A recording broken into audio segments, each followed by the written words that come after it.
Jordan Peele, half of the hit comedy duo Key and Peele, has been able to break out of the comedy genre and become one of the most well-known names for modern-day horror directors. His previous movies have been vastly different from one another, and his most recent film is no different. As many of you may know, Jordan is extremely detailed in the layers of his movies, from the themes to the locations and even down to the clothes. In this video, I'm going to explain how much effort went into the clothes when making his most recent film, Nope. Before we get into the video, please subscribe, like the video, share it with a friend or a stranger, I don't really care. Now let's get into the video. Nope is about a brother and sister, OJ and Emerald, played by Daniel Kaluuya and Keke Palmer, trying to capture video footage of what is believed to be an alien spaceship hovering above their family ranch after their father is mysteriously murdered by the aliens. So Alex Bovard was the costume designer for Nope. She's worked on movies such as Perks of Being a Wallflower and American Honey, just to name a couple. Jordan is known for having a lot of hidden meanings and Easter eggs in just about everything in his movies, and the clothes were no exception. Jordan and Alex put a lot of thought into all the pieces, why they were there, what they meant to the character and the story. And another key element besides telling a story for the costume design was the idea of bringing back the iconic action hero look for the main characters that you often saw in blockbuster 80s films. Jordan has been and was very influenced by big blockbuster films like Jaws, Back to the Future, Close Encounters of the Third Kind, and you can totally see that throughout this film. For this video, I'm going to go through what the thought process was behind the character style, talk about the noteworthy pieces, and show you the iconic / action hero looks from the film. Alex was familiar with a group called the Compton Cowboys, which is a collective of black cowboys that own a ranch in Compton. Basically, their goal is to combat negative stereotypes of Compton and African Americans in general, while at the same time trying to bust into the mostly white Western rodeo circuit. A lot of times they're often seen wearing sweatshirts, vests, or going shirtless sometimes, paired with sweats or jeans, and sometimes a pair of cowboy boots. It's definitely safe to say that they are not the typical dressed cowboy that you might be thinking of. Jordan and Alex wanted to make these two worlds collide, the Compton Cowboys and the more traditional ranchers. She said that the Haywood family lives in Canyon Country but are able to get to LA pretty quickly, so mashing both worlds was the perfect way to showcase them, and personally, I think OJ is the best example of this. Bovard said in an article that animal wranglers go to work in a t-shirt with their company name on it and thought about a way to mix Western and casual wear for both OJ and Emerald. She says OJ just does it more in a thoughtless way. OJ doesn't really care about the way he dresses, yet he looks perfect. But because he doesn't care about what he wears, oftentimes he's just wearing the ranch's merch or clothes from movies that he's worked on or grip companies he's worked for. So examples from the ranch would be the black mesh snapback and the blue long sleeve that have their logo of their great-great-great-grandfather riding a horse, and the company logo, which is the H for Haywood Hollywood Horses. Now, a piece from one of the companies he's worked for is the Killer Grips tee, which has what looks to be a skull on the left chest that also has Killer Grips written on it, and then on the back it says Killer Grips, Santa Fe, New Mexico, and that's sandwiching this like red buffalo. Now, sprinkle in the more classic workwear cowboy attire and you have OJ. Pieces like that would be his Carhartt vest, his work boots, the button-ups he's seen wearing during the beginning of the movie, and his Carhartt and Ariat hats. Also notice how when you first see OJ, he's wearing a more modern, slimmer pair of pants with his button-up and Carhartt hat, mixing that modern fashion with classic Western workwear. Now, this is a different look compared to his father, who's seen as the perfect example of a modern-day cowboy, in my opinion, with his like button-up, straight like blue jeans, cowboy hat, and boots. The influences of an urban city were shown through items like his David and Goliath hat that had a strong resemblance to the Malcolm XX, as well as it serves as a slight biblical reference due to the name of the brand and the story behind the movie being a kind of David and Goliath story. And other pieces that show the more urban side are his various t-shirts, such as like the neon blue Air Jordan tee, the red t-shirt that he pairs nicely with the Carhartt vest, the green long sleeve, and the Rage Against the Machine t-shirt that actually wasn't even his. So the Rage Against the Machine shirt is a key piece that he wears, and it's from Angel when they escape the ranch from Jean Shack and end up crashing at Angel's apartment. Angel gives them shirts to wear, and OJ wears a Rage Against the Machine Mexican t-shirt from the year 2000. So what you don't get to see on the back of the t-shirt is the Zapata quote that says, "It is better to die on your feet than to live on your knees." Beauvais said that the quote symbolizes the fight that they have with Jean Jacket at the ranch. Now moving on to M, there's a lot more going on with her style. Kind of like her personality, M's style is a lot more outgoing than OJ. We see this right away when we first meet her. She's in a cheetah print tank top, a green wool cardigan, a pair of pink workout shorts, some sneakers, and a bunch of silver jewelry, which has been taken from various places and people. The jewelry from M was actually modeled after the female lead of American Honey, one of the films I had mentioned before that Beauvais had worked on. Beauvais had said that there was a lot of menswear involved with Kiki's character, and the idea was to make M a tomboy, but also have her be sexy and fresh. Her style ends up being a mixture of Western, sportswear, and streetwear jumbled into like one chaotic life. She wears Angel's jeans, OJ's shirts, and a lot of other clothes that aren't hers. Another thing they wanted to show is the connection of the siblings to their family, and the way that they did that was through some of the pieces that they wore. And they also alluded with her wardrobe that she was semi-homeless at the time, having to go through the house to find whatever clothes she could. So because of this, she ends up wearing a bunch of clothes from her and her family's past, like a couple jerseys from when she and OJ were young, and one of them being this like sleeveless Coyote jersey from when she was a child. She's also seen wearing the Prince 1988 Love Sexy t-shirt with those pink shorts and running shoes again, and then eventually a leather Western vest over this like black revered collar button up with a red and yellow Western all over print, which I thought was really nice. These pieces are supposed to be from her childhood, and more specifically from her mom, who's not around anymore. Beauvais had said that there was a scene where M recounts getting the shirt, but it ended up being cut from the film. So although she's been a nomad for quite some time, she still has a connection to her family through these pieces. M has this perfect amalgamation of genres, and even though they don't normally go together, she's always pulling it off.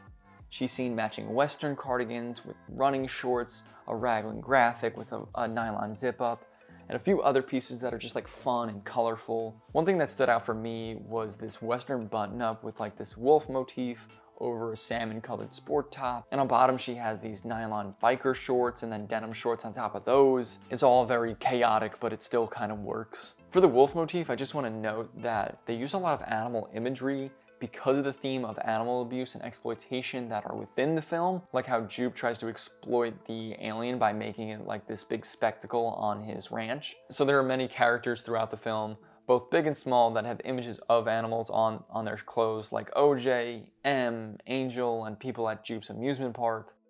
Just like OJ, M is gifted not only a t-shirt, but a whole outfit from Angel. She ends up wearing a vintage The Jesus Lizard t-shirt and a pair of rip-and-dip jeans. There are a couple meanings behind the choice of the Jesus Lizard t-shirt. More so on a surface level, there's a wolf with its eyes popping out, and if you were to see Jean Jacket or an alien, chances are that you're gonna have the same kind of reaction to that.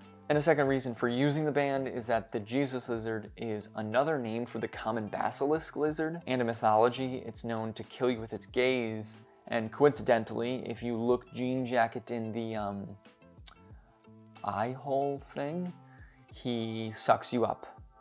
So quite the similarity. Also, I just want to throw it out there that the band took advantage of this moment and the movie and decided to start selling the t-shirt again. I'll link it down below. Instead of paying $800, you can pay $25. The only downside is it's not worn in. You'll have to do that part. Personally, my favorite example of the worlds she collides is this outfit with the very oversized graphic tee that she has tucked into those rip and dip jeans that have this like all over print of like this Sharpie writing, and that is in like this straight fit. And then on feet, she has the most amazing cowboy boots that are embroidered with some skeletons and some detailing for extra flair. I think the whole outfit looks great and is a great example of how M mixes like Western and streetwear effortlessly.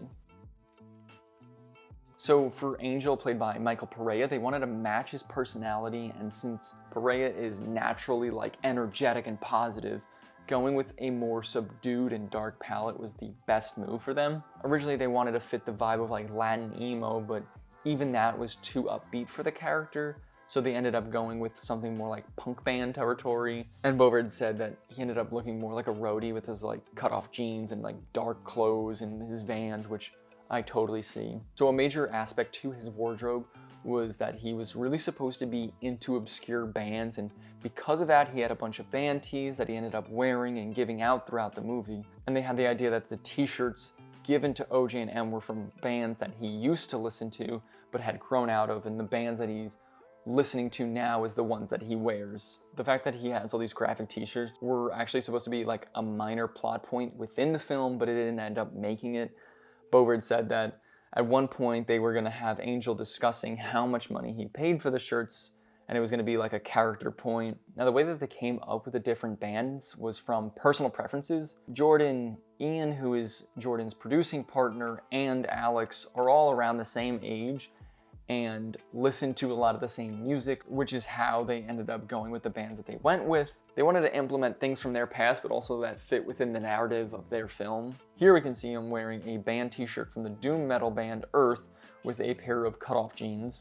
And there's a few pieces of symbolism here, like for starters, he's realizing that there is a UFO/UAP on Earth or hovering above the clouds, and the band's name is Earth. And then you have Jean Jacket, who's an unidentified predator of some sort, and then on his t-shirt is a snake, which is another predator. And then lastly, for the meaning, Bovard said that the t-shirt itself gave a sense of like suppression of an animal, which I mentioned before was being one of the themes that they wanted to have in the film. So with this t-shirt, there was a lot of layers. Another band tees that he's seen wearing is this Wipers shirt, and then one of the only times we really see him in anything considered bright is this white Mr. Bungle shirt and this hot pink and black graphic underneath, like his gray hoodie. And then we just see him go right back to his normal palette with the semi-oversized black tee and some dark skinny jeans.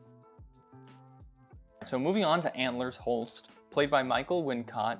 To me, he's very avant-garde, both in his personality and his wardrobe. He basically looks like Rick Owens if he was a director, and this is because his look was based off of the cinematographer that worked on the film, Hoyte van Hoytema, who is known to wear all black and did so during the filming of Nope. When we first see Holst, he's in a black leather cardigan or a jacket, a black tee, a black scarf, black shorts, and black and green Adidas shoes that look to be superstars, but I'm not 100%. Antler's key piece is more of an explanation of how Wincott got into character. Throughout the film, Holst wears a black scarf, and in the third act uses it to hide himself from the others, making himself more of an outsider. Michael actually held on to one of Hoytema's scarves in order for him to really understand the character. So generally speaking, Antler's clothes are all black and look very silky, voluminous, as well as mysterious. He's seen wearing an oversized suit jacket, capped sleeve t-shirts, and even a skirt at one point, and I think his wardrobe fit his personality perfectly, and like Angel's style, it was a nice juxtaposition to OJ and M's very bright palette. Lastly, for Ricky/Jupe, played by Steven Yeun, he's stuck in a time of his life where he broke out as an actor in Kid Sheriff, and now he's taken that role and turned it into his whole life. Jupe is seen in Western clothes the entire movie, Western button-ups, bolo ties, cowboy boots, and of course a cowboy hat. You name it, if it's Western, chances are he's wearing it. In the first scene with him, he's wearing this black and white Western button-up with these slim skinny pants that are like tucked into a pair of black and yellow cowboy boots. And in my opinion, the skinny pants shows how he's like an inauthentic cowboy and just chasing the stardom of his earlier career. And I think it's safe to say that he's definitely been sucked into the spectacle, and he's just trying to suck whatever attention he can at this point. Also, if you haven't seen this movie, I just want to throw it out there that Jupe's wife is seen in these Western glam outfits that are very fun to look at, and I enjoyed them thoroughly. Now, before we get into the action hero looks, I just wanted to point this out because it's interesting and shows you the detail Jordan likes to go into and the references he looked back on for this film. Like I said before, Jaws, Back to the Future, and The Goonies were influences for Nope. Well, in the scene where Gordy ends up killing his castmates, he's seen in this yellow sweater, and that sweater is directly influenced by the yellow cardigan that is worn by Andy, one of the characters in The Goonies. Because Nope was heavily influenced by 80s blockbuster films, they wanted their characters to have their own action hero looks, Bovard called it, and like Back to the Future, with Marty's famous puffer vest and the Nike mags, they also wanted there to be iconic pieces for each character. For the third act of the movie, the actors are seen in these bright colored outfits, and Bovard said that when she first saw the trailer, it looked like crayons against this desert background, but she meant it in the best way possible, and when I watched the movie, I definitely understood what she meant by that. So I know we didn't touch on Jupe's key piece, and that is because it ties directly into his last action hero look. Now, although Jupe is definitely not a hero in any way, they still gave him the action hero treatment with his red Western nudie styled suit, paired with some Western jewelry for added flash. So for those of you who don't know, nudie suits originated from Nudie Cohen, an American tailor that was known for his decorative rhinestone covered suits. Jupe's key piece is the suit jacket that has been engulfed with all this ivory fringe and embroidery on it. And when you take a closer look at this jacket, there's a lot going on here. It has embroidered flowers on it, as well as the masks from the alien costumes that were used to scare OJ in the beginning of the movie. And once you look at the back, you can see it has this UFO beaming down embroidered on it. Bovaert had said this jacket is a direct nod to Elvis Presley, and that both Jupe and Elvis are examples of what stardom can do to you and the aftermath of being a fame junkie. Now, if you've seen the movie, you know the UFO embroidery is a foreshadow of what's about to happen to him, his family, and the parkgoers, because unfortunately he was drawn to the spectacle.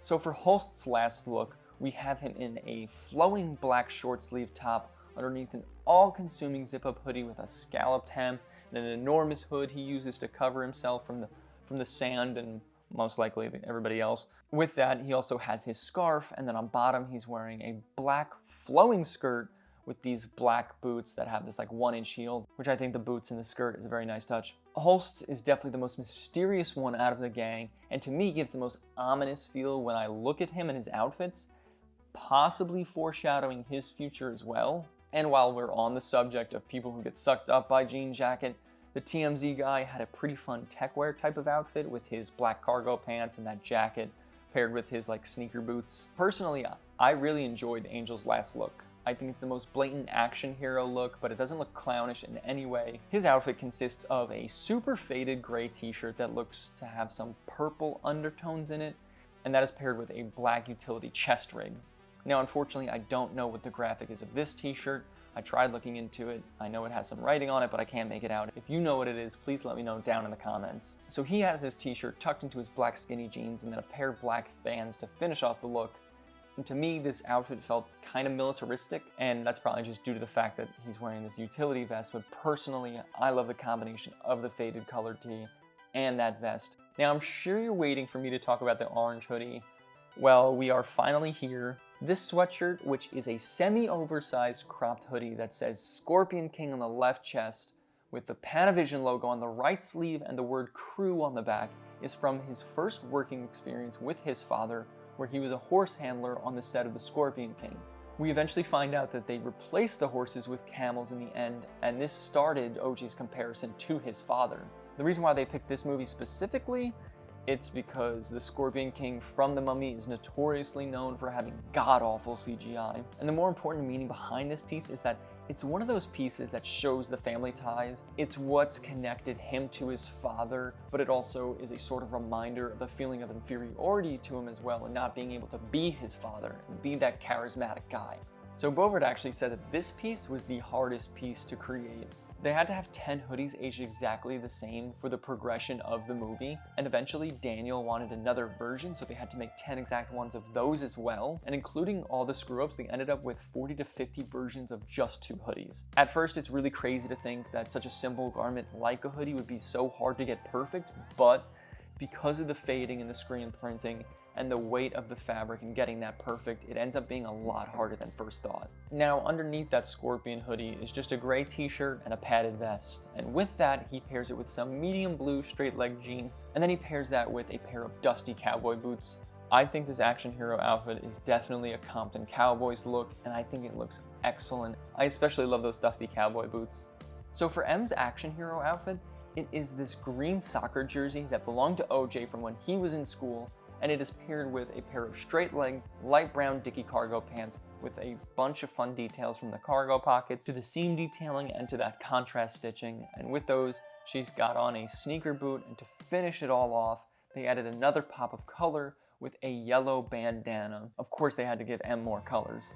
Now, to me, the soccer jersey is symbolizing that although these two have been distanced from one another, they're finally back together, and she's now realizing that OJ has immense respect for her. So personally, I loved this movie, and I think Peele and Beauvais did a phenomenal job with the costume design. They were able to create these iconic looks and pieces like the orange hoodie and the Jesus lizard tee, and get the film to have this kind of undertone of anti-nostalgia.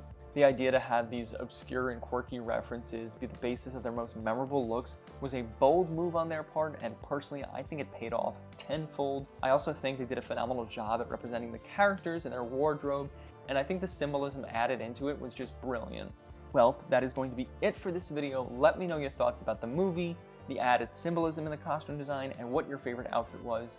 If you haven't already, like the video, give me a follow, share it with a friend. That would mean the world to me. This is literally the 4th time I've recorded this. Follow me on social media, it's all linked down below, and I'm also on Substack where I write fashion-related articles and costume design sometimes. Subscribe over there, it's free. You get more content from me. I'm also going to be linking the articles and videos I watched and read for the making of this video. That's going to be it for me, guys. Take care. I'll see you next time. Peace.